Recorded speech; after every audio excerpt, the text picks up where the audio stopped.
ఓం నమ శివాయ. కార్తీక మాస అమావాస్య సందర్భంగా గత 15 సంవత్సరాల నుంచి పార్థివలింగ పూజ కార్తీక అమావాస్య రోజున, కార్తీక మాసం చివరి రోజైన అమావాస్య రోజున చేయడం కాశీశ్వర ఆలయ సాంప్రదాయంగా వస్తూ ఉంది, ఆనవాయితీగా వస్తూ ఉంది.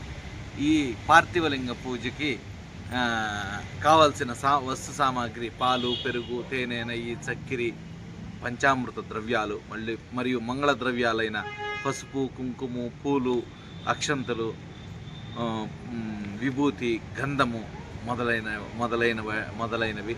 మళ్ళీ పంచపాత్ర, ఉద్దరిణి అంటే గ్లాసు, స్పూను లాంటివి, ఒక తట్ట, ఒక పార్థివలింగం పెట్టుకునే ఒక డబ్బా తీసుకొని రావాల భక్తులు. పార్థివలింగం గుడి దగ్గరనే ఇవ్వబడుతుంది. ఈ పూజకి ఎటువంటి రుసుము కానీ చందాలు కానీ ఏమీ ఎవరి దగ్గర నుంచి కూడా తీసుకోవడం లేదు.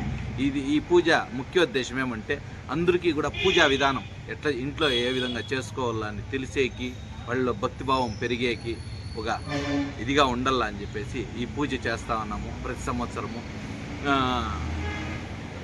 ఈ సంవత్సరం దాదాపు 250 లింగాలు చేసినాము. ముందు సంవత్సరం 150 చేసింటే కొన్ని సాలకుండా కూడా వచ్చినాయి. ఈ సంవత్సరం ఇది ఉండకూడదు అని చెప్పి 250 లింగాలు చేసినాము. ఆ లింగాలంతా కూడా ఇక్కడ గుడి ఆవరణంలో పెట్టించి ప్రాణప్రతిష్ఠ చేసి మీ చేతే రుద్రాభిషేకంతో పూజలు జరిపించడం జరుగుతుంది. ఈ కార్యక్రమం అంతా కూడా 3 గంటలకు ప్రారంభమవుతుంది. 3 గంటల నుంచి 6 గంటల వరకు ఒక మహన్యాసపూర్వక ఏకవార రుద్రాభిషేకంతో ఈ కార్యక్రమము సంపూర్ణమవుతుంది. ఈ కార్యక్రమం అయిపోయాక గుడి చుట్టూ కూడా దీపారాధన ఉంటుంది. ఈ కార్యక్రమంలో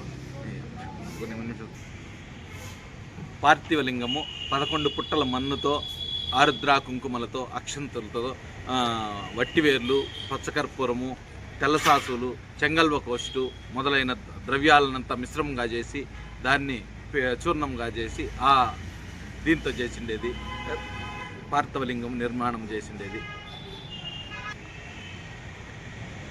3 గంటలకు కరెక్ట్గా ఈ ప్రోగ్రాం అంతా కూడా ప్రారంభమవుతుంది.